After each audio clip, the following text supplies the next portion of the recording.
O equilíbrio global em 1940 era mais frágil do que aparentava.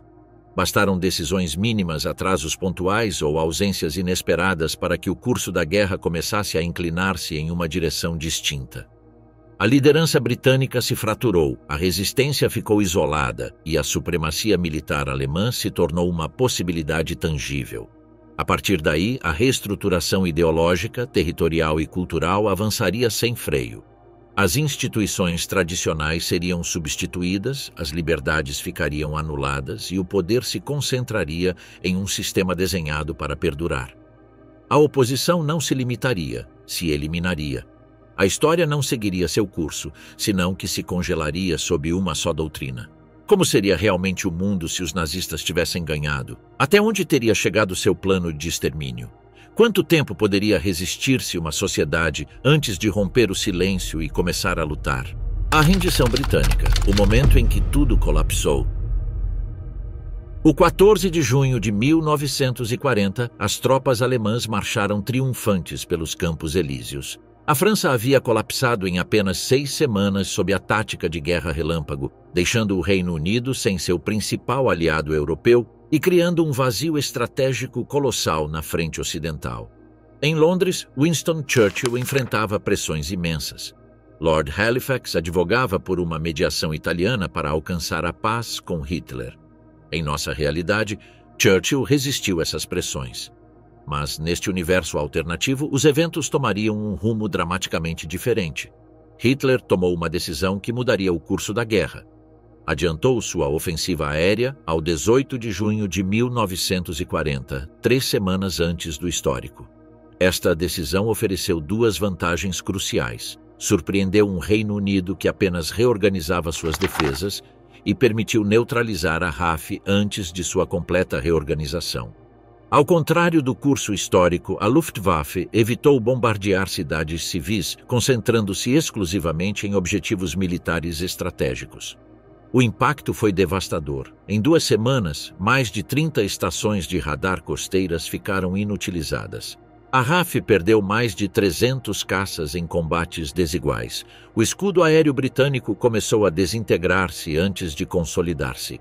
O 24 de junho ocorreu a tragédia que selaria o destino britânico. Churchill voava em segredo rumo a Halifax para reunir-se com Roosevelt quando seu avião Bristol-Bombay sofreu uma falha mecânica catastrófica sobre a Groenlândia.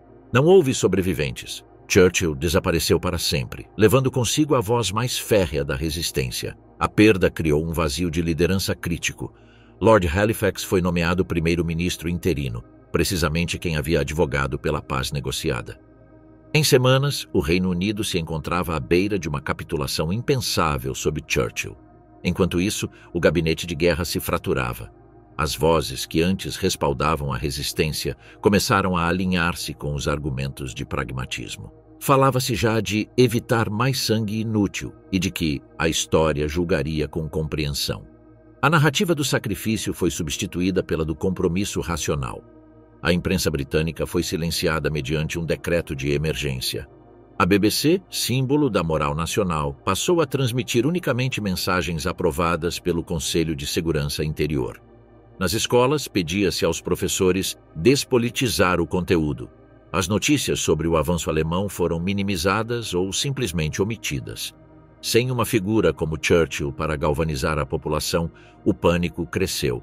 Os trens se saturaram de civis que fugiam rumo ao norte.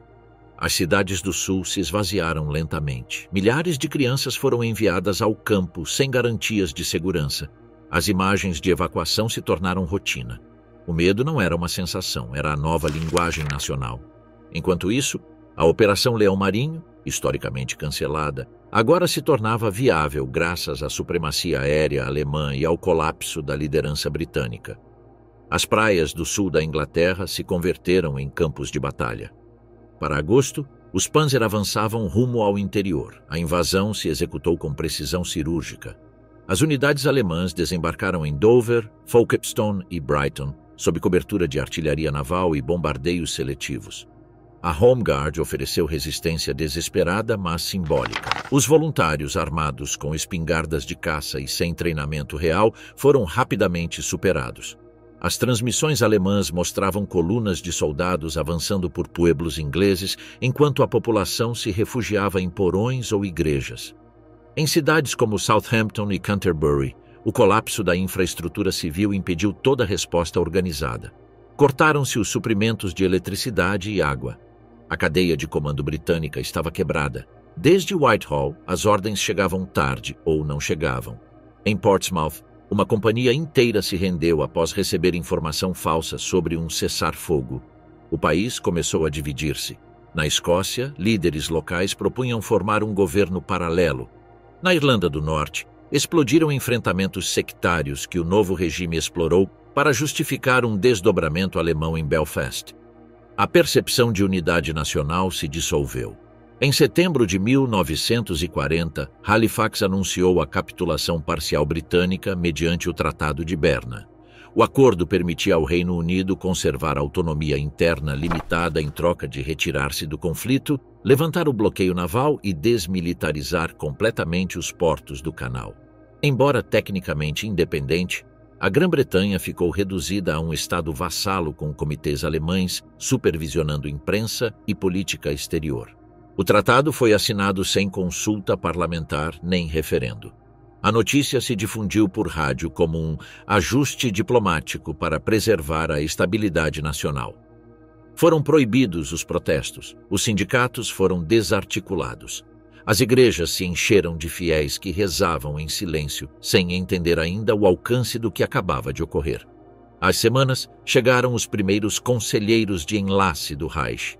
Não portavam uniformes militares, senão ternos diplomáticos. Instalaram-se em embaixadas e ministérios. Um supervisionava a educação, outro controlava os fluxos econômicos. Um terceiro supervisionava a radiodifusão. A ocupação não era evidente. Era burocrática, legal, progressiva. As imagens de Churchill começaram a desaparecer dos edifícios públicos. As bibliotecas receberam novas diretrizes: retirar livros considerados belicistas ou provocadores. A história recente começou a reescrever-se. Já não se falava do Blitz, falava-se da tragédia provocada por uma minoria radical. Esta vitória transformou o equilíbrio estratégico mundial. Hitler pôde reorientar toda a sua maquinaria bélica rumo ao leste. Pela primeira vez desde 1914, a Alemanha estava livre de inimigos no Ocidente. Os Estados Unidos, sem Pearl Harbor nem aliados europeus, careciam de justificação para a mobilização. O ano 1940 havia se convertido no ponto de inflexão absoluto, aplanando o caminho rumo a um império continental que parecia inquebrantável. Mas o verdadeiro golpe foi psicológico. A queda da Grã-Bretanha não só significou uma vitória militar, significou a morte do mito de que a democracia podia resistir às ditaduras se lutasse o suficiente. Em Roma, em Tóquio, em Madrid, os jornais falavam de um novo século de ordem. Em Berlim, as juventudes hitlerianas desfilaram pela porta de Brandemburgo com tochas acesas. Os rádios transmitiram a leitura do tratado com música solene. Joseph Goebbels pronunciou um discurso anunciando o nascimento de uma Europa nova, limpa, racional, harmônica. Nos cinemas, documentários propagandísticos mostravam soldados alemães saudados com flores por civis britânicos cuidadosamente selecionados, e em Londres as ruas ficaram em silêncio. Não houve celebrações, só resignação, só perguntas. O povo britânico não foi conquistado com bombas, senão com o vazio de liderança, o medo administrado e a promessa de uma paz que sabia a derrota. A Ordem do Reich, como se reescreveu a Europa desde Berlim? Com a Grã-Bretanha neutralizada, o Reich acelerou a reorganização continental sob um modelo inovador. Governos colaboracionistas que mantinham uma fachada de soberania enquanto o controle real residia em Berlim. Na França, Vichy se subordinou completamente às diretrizes alemãs. Bélgica, Países Baixos e Noruega foram reintegrados sob regimes afins. De Grelle em Bruxelas, Mussert em Haia, Quisling em Oslo. Estes regimes compartilhavam uma arquitetura política idêntica, aparatos policiais domesticados, parlamentos decorativos e um conselho assessor germânico com autoridade sobre segurança, comércio e educação. A resistência incipiente foi sufocada mediante uma rede de repressão preventiva e colaboradores locais perfeitamente coordenada. Em Paris, o Arco do Triunfo foi rodeado por bandeiras do Reich e tanques estacionados como advertência simbólica. A linha ferroviária Paris-Berlim foi ampliada e priorizada para uso militar e diplomático. As emissões culturais francesas deviam ser aprovadas pelo Ministério de Propaganda germano e toda a produção cinematográfica ficou supeditada ao Centro de Supervisão Cultural Europeia, dirigido por assessores alemães. Em Bruxelas, o Palácio Real se transformou em residência temporal para altos comandos da SS, enquanto em Oslo se estabeleceu uma Academia de Liderança Germânica, onde jovens noruegueses eram treinados em doutrina racial e obediência à nova ordem. Os sistemas educativos foram alinhados. Nas salas de aula, os mapas escolares já mostravam uma Europa sem fronteiras, colorida com o cinza imperial do Reich. Enquanto a Europa se reorganizava, Hitler executou seu golpe mestre diplomático. Durante 1940 a 1941, emissários alemães mantiveram conversações secretas com Tóquio para redefinir o Pacto Tripartito. O objetivo: evitar uma guerra suicida com os Estados Unidos mediante a coordenação do desmembramento soviético desde duas frentes. Hitler prometia ao Japão acesso à Sibéria, rica em minerais e petróleo, em troca de suspender planos ofensivos contra instalações estadunidenses. O pacto secreto foi selado em Königsberg em março de 1941, estipulando que o Japão atacaria a Sibéria Oriental simultaneamente com a ofensiva alemã ocidental, com uma cláusula proibindo expressamente ataques a território estadunidense sem acordo conjunto.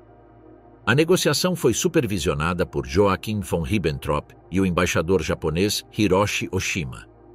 Ambos redigiram um protocolo adicional não publicado, onde se comprometiam a uma posterior partição da Ásia Central, com a Alemanha estabelecendo enclaves industriais no Cazaquistão e o Japão expandindo sua zona de influência até os Urais Orientais.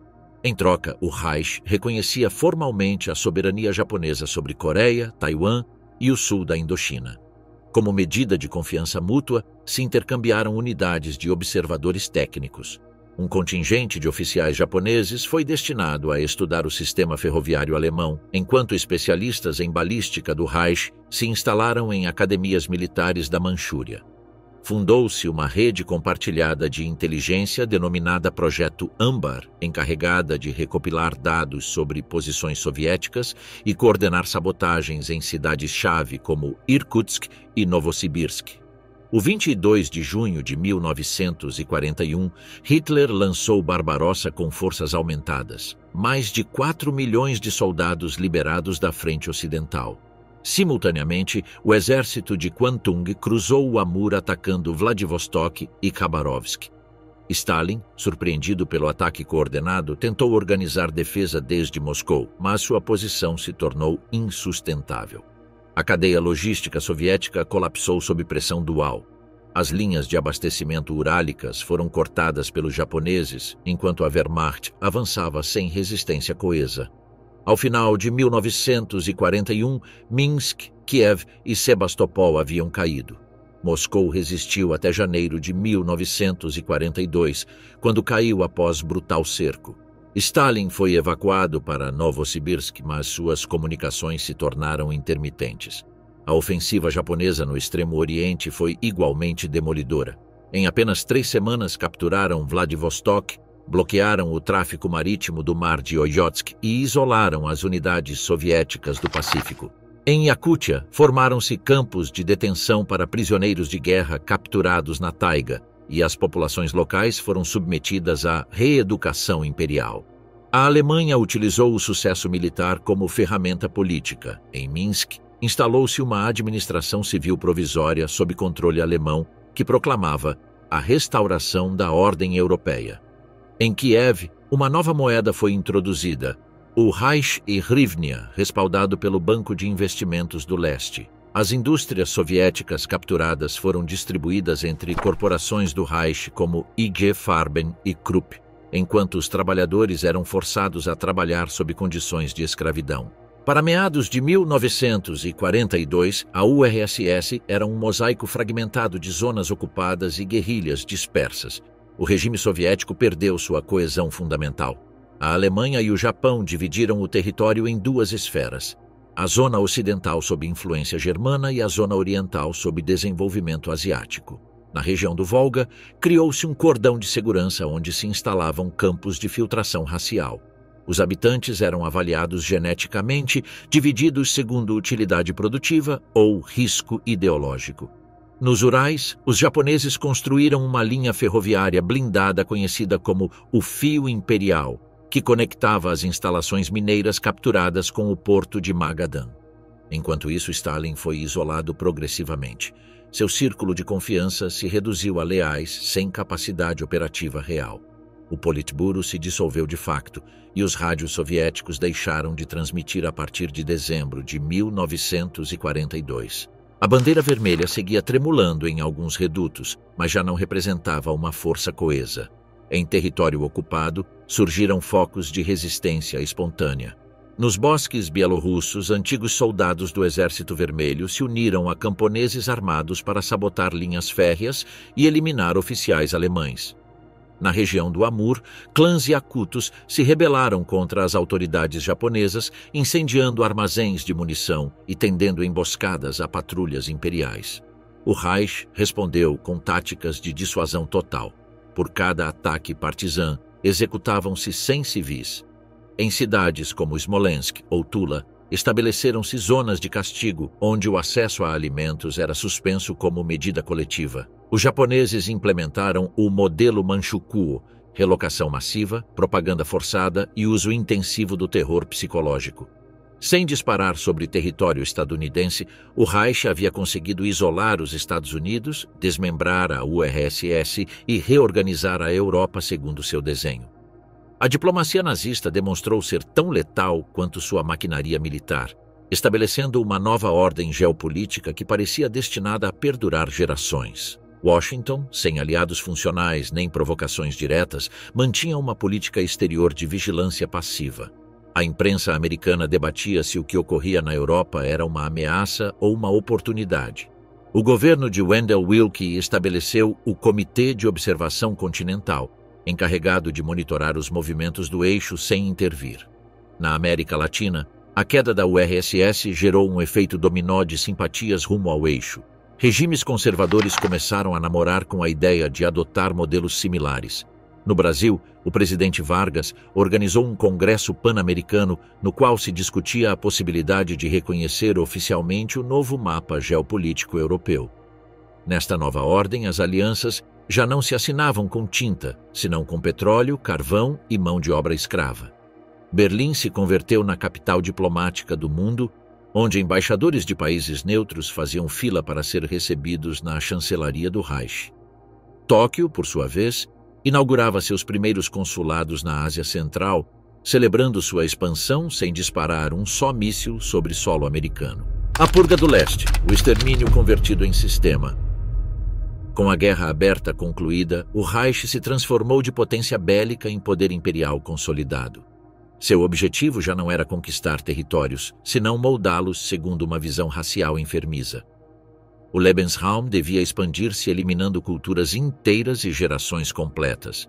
O plano mestre dividiu o território em 3 Reichskomissariats: Ostland, países bálticos e Bielorrússia, Ucraíne, a rica região agrícola, e Moscovien, desde a antiga capital até os Urais. Cada região seria completamente reestruturada sob padrões raciais alemães. A implementação seguiu etapas progressivas.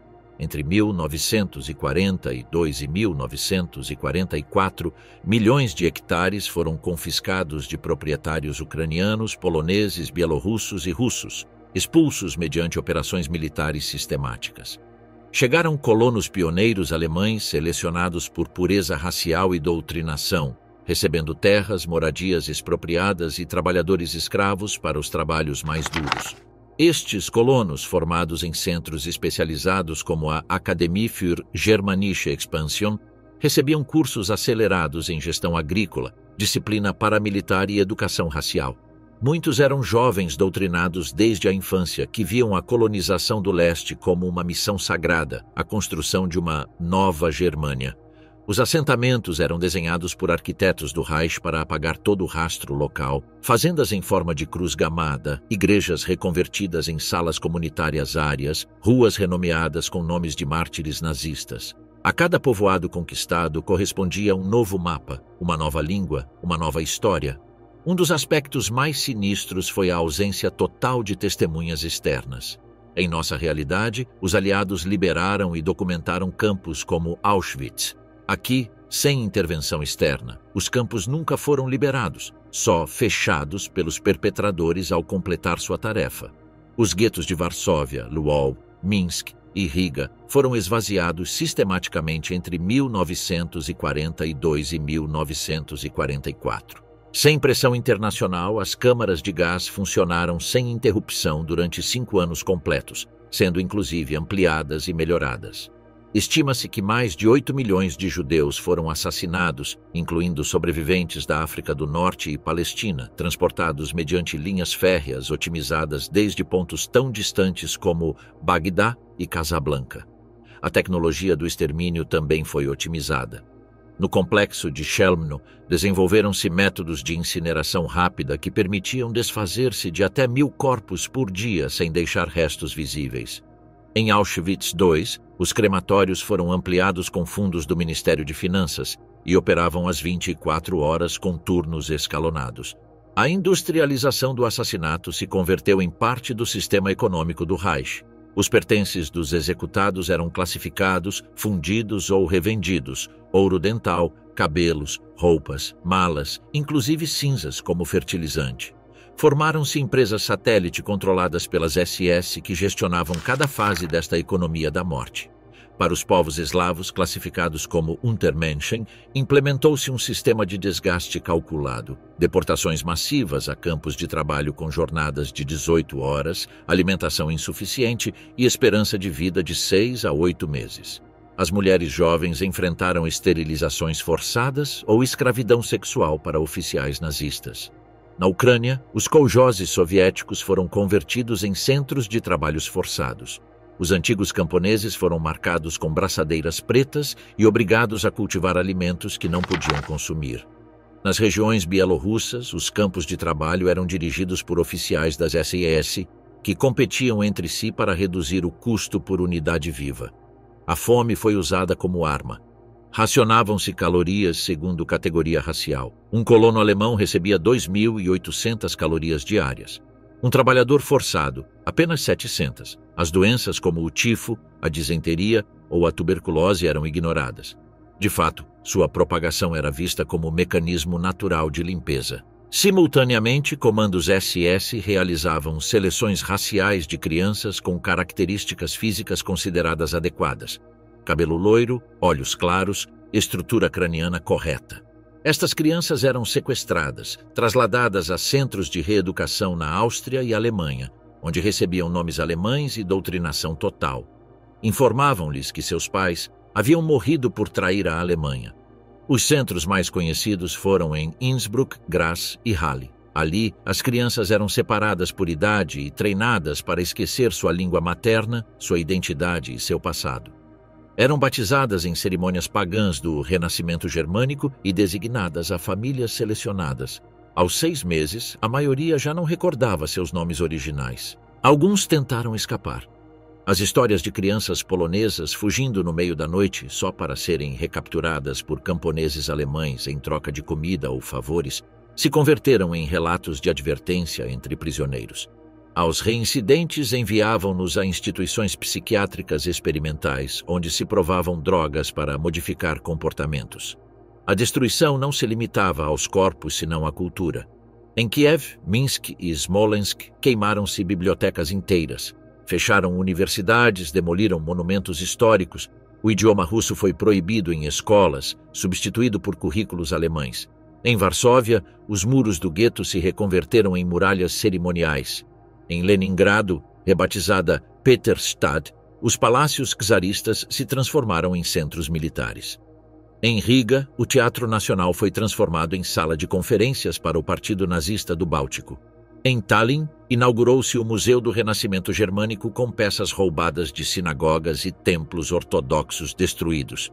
A história local foi reescrita para converter os povos bálticos em descendentes degenerados de antigos colonos ários, legitimando assim sua assimilação forçada. Os diários deviam incluir uma página diária com citações do Führer. As estações de rádio transmitiam unicamente música clássica alemã e partes da Frente do Leste. O contato com estrangeiros foi completamente proibido. Os matrimônios mistos eram penalizados com trabalhos forçados ou execuções sumárias. A resistência cultural foi duramente reprimida. Na Ucrânia, grupos clandestinos tentaram conservar manuscritos, canções tradicionais e objetos religiosos, escondendo-os em criptas, poços e caixões vazios. Na Bielorrússia, sacerdotes católicos organizaram missas secretas em graneiros e ruínas. Alguns artistas arriscaram a vida gravando peças de folclore em cilindros de cera ocultos em muros falsos. O objetivo era monumental, mas simples. Em 2 gerações não devia restar rastro de que ali existiram civilizações independentes.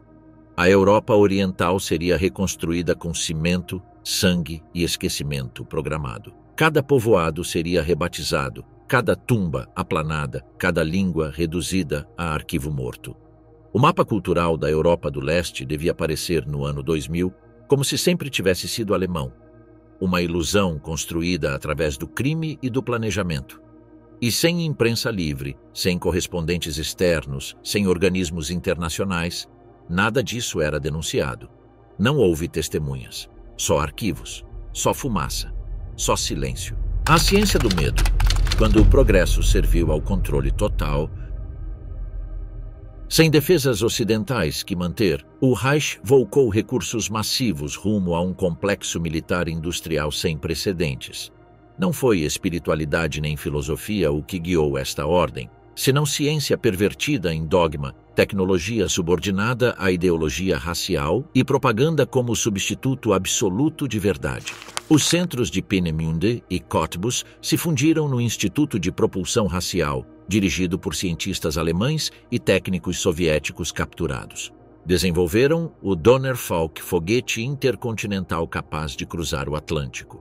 Com recursos soviéticos capturados, o Reich produziu sua primeira arma nuclear em 1947, provada em desertos da Ásia Central. A bomba, embora nunca utilizada diretamente, simbolizava seu poderio tecnológico absoluto. O Messerschmitt Mi-262 se converteu em núcleo de uma Luftwaffe renovada com aeronaves supersônicas, caças com invisibilidade rudimentar ao radar e bombardeiros estratégicos desenvolvidos com assistência japonesa e italiana. O céu, como terra e mar, pertencia exclusivamente ao Reich. Os avanços tecnológicos eram cuidadosamente teatralizados. Cada lançamento de prova, cada protótipo de aeronave era gravado em celuloide e projetado em cinemas como parte dos noticiários oficiais. A ciência não era só funcional, senão cerimonial. Cada invenção devia ser precedida por discursos do Führer sobre o destino cósmico do povo germânico. A carreira científica foi nacionalizada. As universidades foram absorvidas pela Zentraltechnische Behörde, que classificava os estudantes por coeficiente racial e obediência ideológica. Os cientistas que mostravam tendências humanistas eram reatribuídos a departamentos marginais ou diretamente depurados. Em troca, quem propunha avanços aplicáveis ao controle social recebia prêmios, propriedades e reconhecimento público. Com a maquinaria militar controlando o exterior, a medicina nazista se volcou rumo ao controle interno. A eugenia se converteu em política estatal obrigatória. O programa Lebensborn incentivava a reprodução entre mulheres racialmente puras e oficiais do Reich, enquanto se aplicavam esterilizações massivas a deficientes, doentes mentais, homossexuais e mestiços. A eutanásia médica se institucionalizou como higiene nacional. Clínicas estatais executavam sistematicamente adultos e crianças com malformações ou doenças hereditárias. Os médicos haviam se convertido em engenheiros biológicos cuja tarefa era depurar e otimizar a população segundo critérios raciais. O programa Action 5 se expandiu após a queda da URSS, utilizando antigos hospitais soviéticos para a experimentação biológica. Em Minsk, um antigo orfanato foi reconvertido em centro de ensaio farmacológico. Em Kiev, testaram-se hormônios de crescimento em população infantil selecionada geneticamente. a medicina se converteu em uma forma de estatística. Cada cidadão tinha uma ficha racial sanitária, onde se classificavam seus ancestrais, seu rendimento reprodutivo e seu risco genético. As visitas médicas não eram voluntárias, eram inspeções. A saúde já não era um direito nem uma condição, senão uma ferramenta de controle. Uma vez consolidado seu poder, Hitler implementou a eliminação sistemática do cristianismo. Considerava todas as igrejas como ameaças ideológicas e relíquias debilitantes. A partir de 1948, fecharam-se conventos, confiscaram templos e proibiram missas públicas. Os sacerdotes deviam jurar lealdade ao Führer ou ser internados em campos especiais. A Igreja Católica foi desarticulada e substituída pela Igreja Nacional Germana, estrutura estatal sem crucifixos nem evangelhos, centrada no espírito germânico ancestral.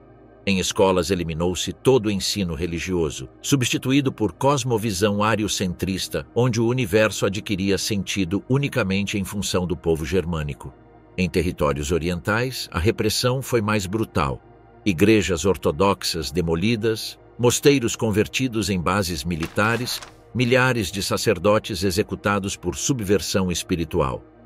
A estratégia era eliminar todo o sistema de crenças que competisse com o dogma do Reich. Os novos templos eram estruturas de cimento com relevos pagãos, onde se celebravam rituais de exaltação racial. Em lugar de santos, veneravam-se heróis ários de guerra e cientistas alemães. As festividades religiosas foram substituídas por efemérides nazistas. O Natal, por exemplo, foi transformado em Noite da Pureza, uma jornada de reafirmação racial. As crianças nascidas em datas simbólicas eram batizadas por funcionários do Estado, em cerimônias onde se lhes colocava uma suástica de prata e se proclamava sua vocação ário-germânica. A espiritualidade se converteu em ferramenta estatal, despojada de transcendência e reconfigurada como obediência ritualizada. Joseph Goebbels, elevado a ministro de cultura totalitária, desenhou um ecossistema comunicacional hermético. A imprensa se reduziu a 5 diários oficiais por distrito cultural. As emissoras de rádio foram obrigatórias em todos os lares, emitindo unicamente hinos oficiais, discursos do Führer e reportagens sobre a prosperidade germânica. Inclusive, os cartazes na rua deviam ser aprovados pelo Departamento de Harmonia Visual. Cada distrito tinha uma cor designada, um lema obrigatório, uma imagem do Führer e uma fotografia rotativa de cidadão exemplar que inspirasse obediência. Os televisores foram distribuídos massivamente às famílias alemãs sob subsídios do Estado, mas só sintonizavam o canal nacional. Os programas incluíam concursos sobre história nazista, dramatizações de traidores descobertos e séries de ficção onde se resolviam crimes graças à sabedoria do Führer. Todos os livros de texto foram reescritos. A história começava com Germânia e culminava na vitória sobre o bolchevismo. Omitia-se sistematicamente o cristianismo, o iluminismo e os direitos individuais. A literatura clássica foi proibida, substituída por romances de guerra e biografias do Führer. Shakespeare foi declarado produto de decadência anglo-saxônica. Cervantes, literatura racialmente mista. Só se permitia a circulação de autores germanos aprovados, e toda a poesia devia rimar segundo o padrão do antigo alto alemão. As bibliotecas se transformaram em centros de afirmação cultural, e o acesso às suas salas estava restrito por nível de pureza genética. A arte se transformou em ferramenta estética estatal. Arquitetura monumental, murais épicos raciais, esculturas colossais de líderes nazistas. A música moderna foi categorizada como degenerada. O jazz e blues desapareceram completamente. O cinema foi monopolizado pelo Institut für filmische Wahrheit, produzindo exclusivamente propaganda histórica e melodramas que glorificavam o partido. As salas de cinema estavam obrigadas a projetar um filme de culto cada semana. A Ascensão do Reich, Hitler Junge Walter ou O Espírito da Ordem. As crianças assistiam em grupo escolar, uniformizados, e deviam redigir ensaios sobre o aprendido. A censura se tornava pedagogia e a pedagogia, devoção.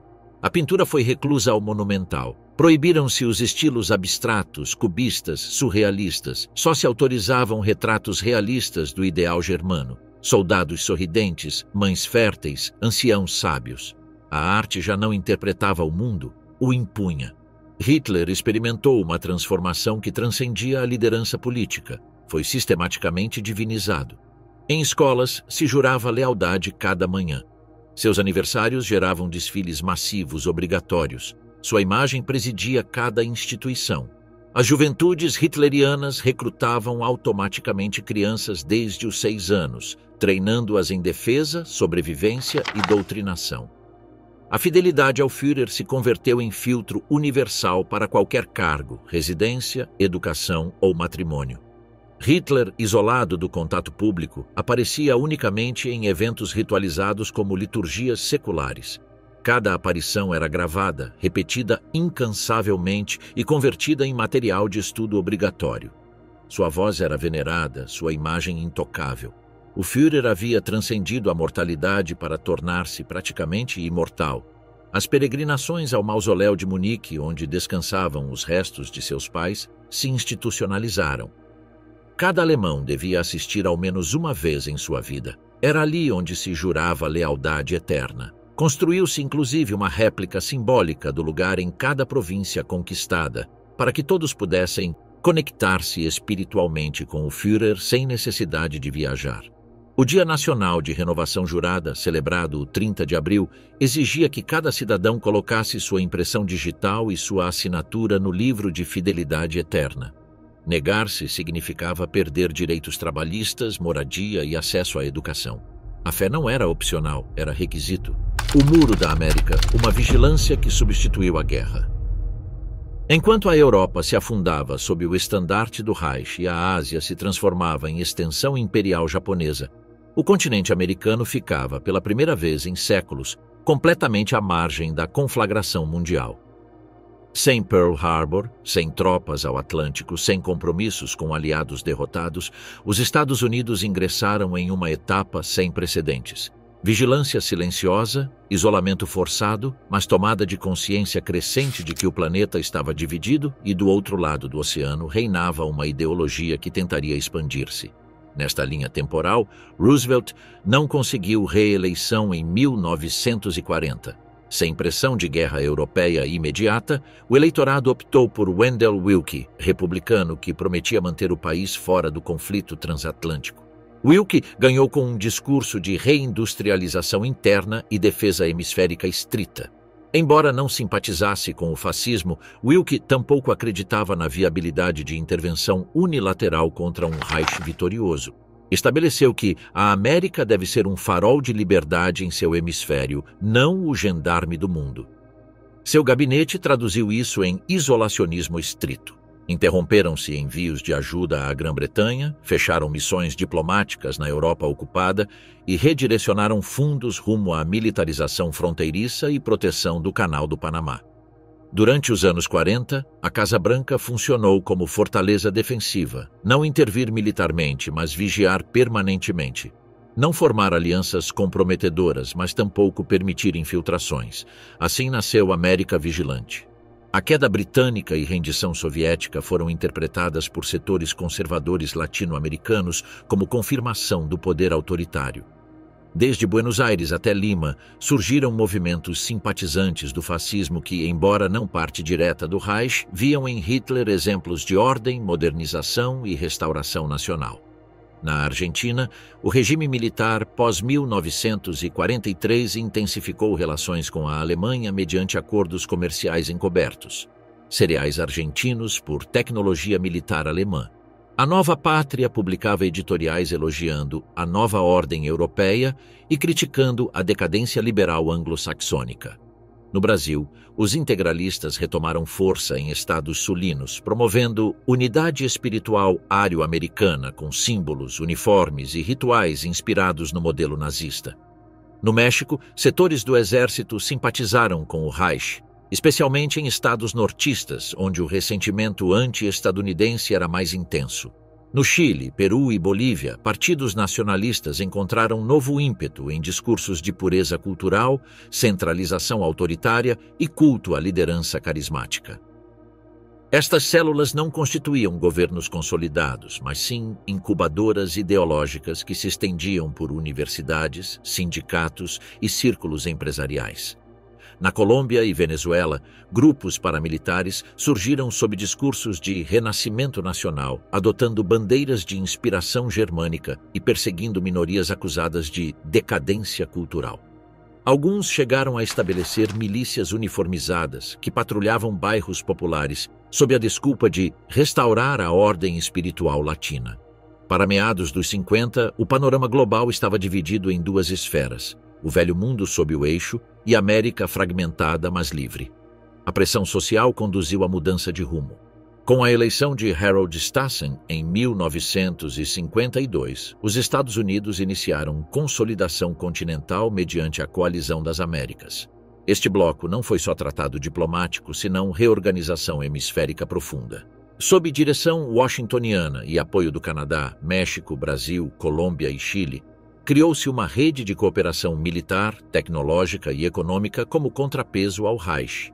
Estabeleceu-se moeda comum, dólar América, o Conselho de Segurança Hemisférica em Quito e tratados de defesa mútua que equiparam exércitos sul-americanos com tecnologia estadunidense. Além disso, fundaram-se instituições continentais paralelas às do Reich: o Instituto Pan-Americano de Ciência e Tecnologia em Caracas, a Universidade da Liberdade em Buenos Aires e o Canal Educativo Hemisférico, que transmitia programação anti-autoritária 24 horas ao dia. A coalizão não era homogênea. Conflitos entre países autoritários e democracias consolidadas obrigaram a renegociações constantes. Ainda assim, consolidou-se como o único bloco planetário não subordinado ao eixo Berlim-Tóquio-Roma. A propaganda nazista respondeu imediatamente. Através de emissários culturais e meios financiados desde Berlim, o Reich acusou os Estados Unidos de construir império encoberto no hemisfério ocidental e descreveu a coalizão como aliança plutocrática de banqueiros judeus.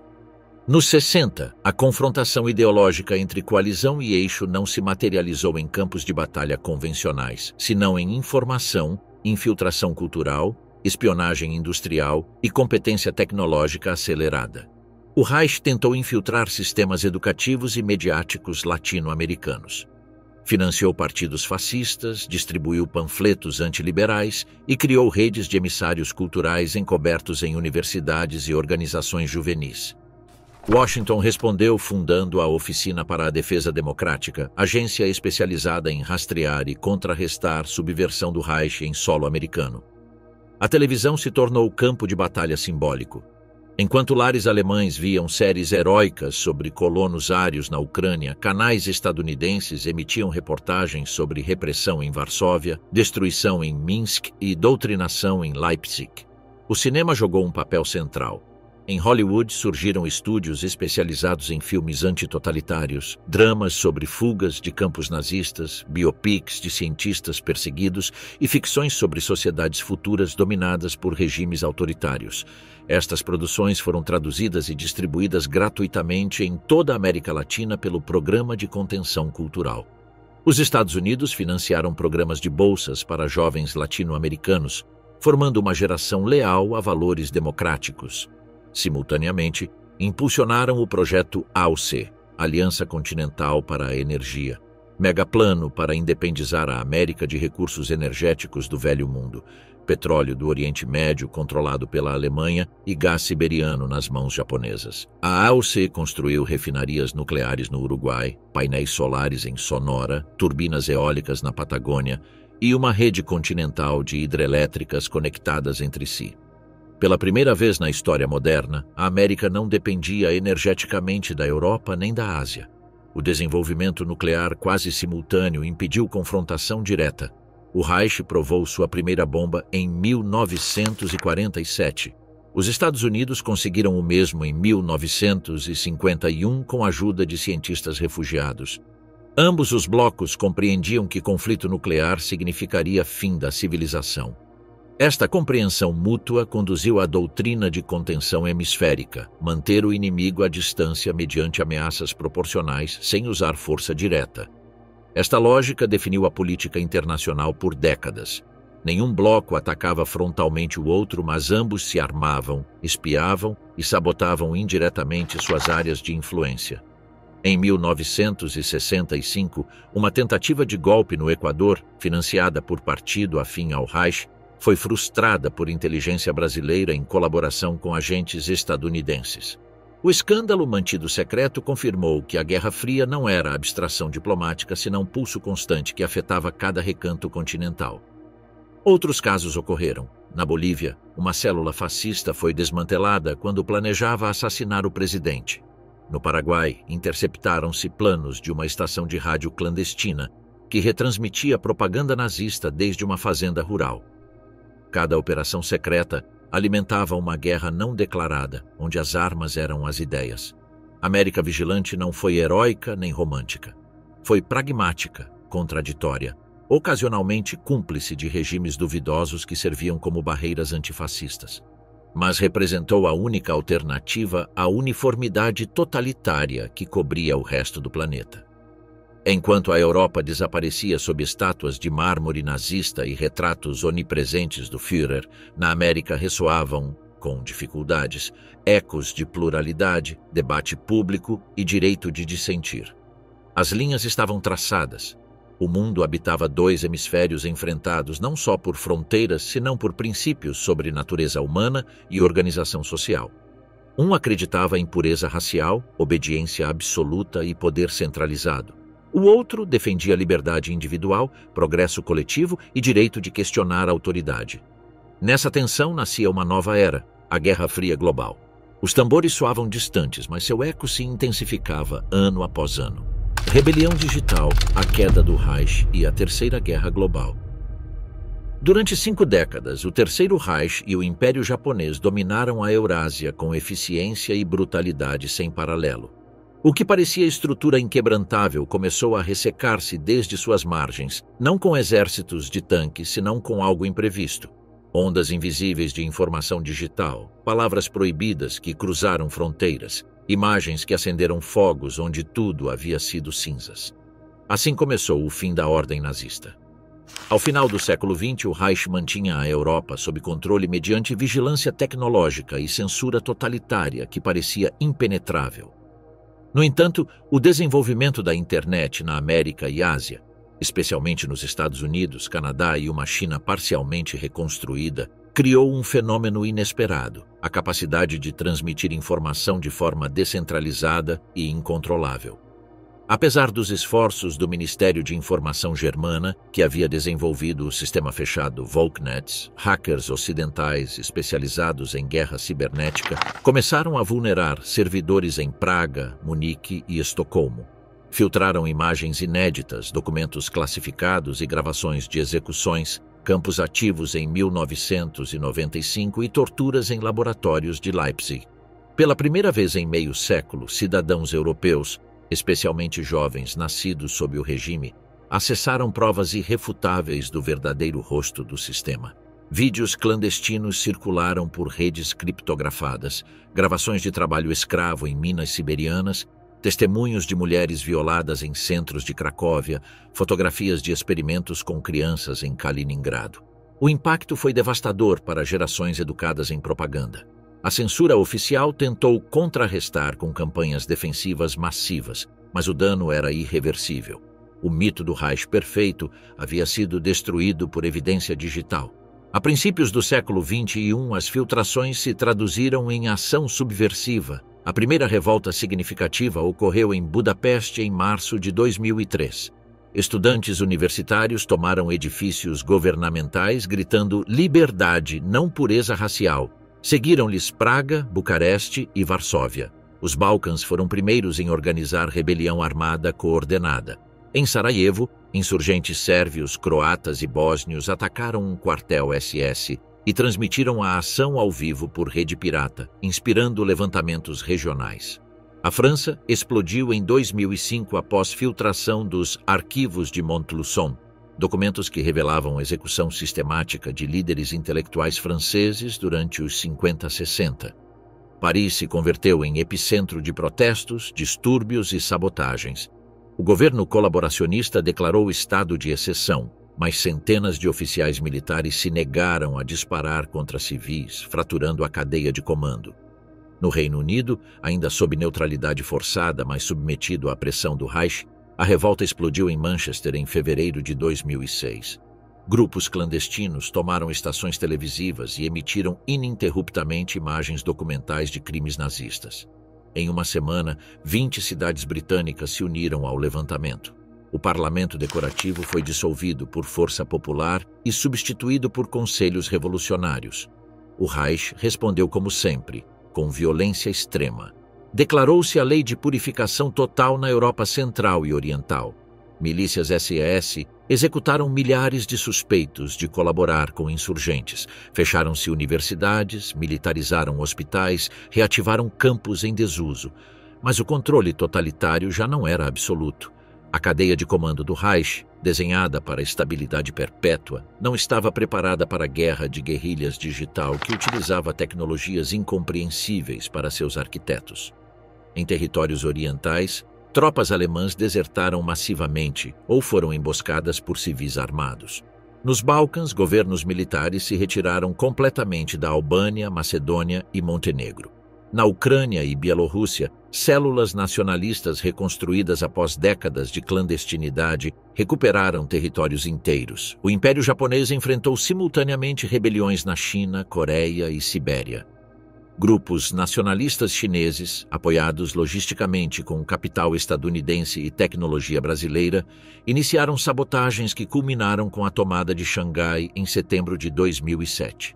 A Coreia do Sul foi liberada por coalizão de exilados e estudantes insurgentes. Em Vladivostok, guarnições japonesas abandonaram posições após meses sem suprimentos. Embora a Coalizão das Américas mantivesse oficialmente não intervenção militar direta, sua implicação logística foi decisiva. Através de rede de inteligência compartilhada entre Estados Unidos, Brasil, China reconstruída e Rússia ressurgente, enviou-se ajuda material massiva, inteligência militar, tecnologia de comunicação criptografada e treinamento tático a movimentos rebeldes. Satélites estadunidenses retransmitiam sinais de rádio livre em todo o espectro europeu. Drones sem identificação entregavam suprimentos médicos, equipamentos de criptografia e armas ligeiras em montanhas da Transilvânia, bosques da Boêmia e costas bálticas. A imprensa ocidental celebrava cada vitória insurgente como reedição do desembarque da Normandia. Em Moscou, um novo governo russo pós-comunista, liderado por coalizão liberal nacionalista financiada externamente, começou a avançar rumo ao oeste. Armados com desejo de vingança e promessa de liberação, suas tropas cruzaram os Urais em 2009, conectando com insurgentes bielorrussos e ucranianos. A Terceira Guerra Global havia começado. Durante uma década, a Europa se transformou em campo de batalha entre insurgentes locais, forças do Reich em retirada e exércitos aliados avançando desde leste e oeste. Em 2010, a resistência francesa recapturou Lyon após batalha urbana de 3 meses. Em 2011, insurgentes croatas liberaram Zagreb com apoio aéreo não oficial estadunidense. Em 2013, tropas brasileiras, polonesas e russas livraram a batalha decisiva de Cracóvia. Em Berlim, a cúpula do Reich tentou resistir com o último recurso, armas nucleares táticas contra próprias cidades em rebelião. Mas instalações nucleares haviam sido sabotadas por oficiais alemães dissidentes que colaboravam secretamente com a resistência. Em agosto de 2015, o bunker do Führer foi capturado por tropas combinadas. Não se acharam restos do último líder nazista. Assumiu-se suicídio oficial. As tropas aliadas se encontraram em Frankfurt em agosto de 2015, estabelecendo o governo provisório europeu. Uma nova Europa emergia. Continente livre, mas traumatizado por 80 anos de repressão, extermínio e medo institucionalizado. Desde 2015 até 2022, a Europa viveu sua transição mais difícil. Não só reconstruir cidades, senão restaurar sociedades desprogramadas do nazismo e privadas de experiência democrática durante gerações. A desnazificação incluiu proibição de símbolos do Reich, dissolução de partidos colaboracionistas, abertura de arquivos do regime e comissões de verdade por país. Estabeleceu-se o Parlamento Europeu Livre em Amsterdã. Tribunais especiais processaram crimes de guerra da repressão final. Em Berlim, sobre ruínas do Ministério de Propaganda, inaugurou-se o Museu da Memória Totalitária. preservando evidência documental e educando sobre perigos do autoritarismo. As primeiras eleições livres se celebraram em 2018. Pela primeira vez em quase um século, cidadãos europeus votaram sem coação. As novas gerações adotaram a consigna símbolo do renascimento: nunca mais por ninguém, nunca mais em silêncio. A história do Terceiro Reich vitorioso terminou como todos os impérios que se creem eternos, em ruínas, arquivos abertos, testemunhos liberados. Sua queda não foi obra de exércitos convencionais, senão do poder imprevisível do espírito humano, amplificado por uma ferramenta que seus arquitetos nunca puderam controlar: a verdade digital difundida livremente. A rebelião não começou com uma bala, senão com uma imagem pixelada. A guerra não foi declarada por um Estado, senão por uma rede de consciências que se negaram ao silêncio. A vitória demonstrou que, inclusive, o domínio mais total pode ser revertido quando a memória se nega a ser silenciada. O mundo que emergiu não foi perfeito. Portava cicatrizes de gerações educadas em ódio, sociedades fraturadas por repressão, economias devastadas. Mas havia recuperado algo perdido: a possibilidade do dissenso, a capacidade de questionar o poder e a esperança de que nenhum sistema está destinado a durar eternamente.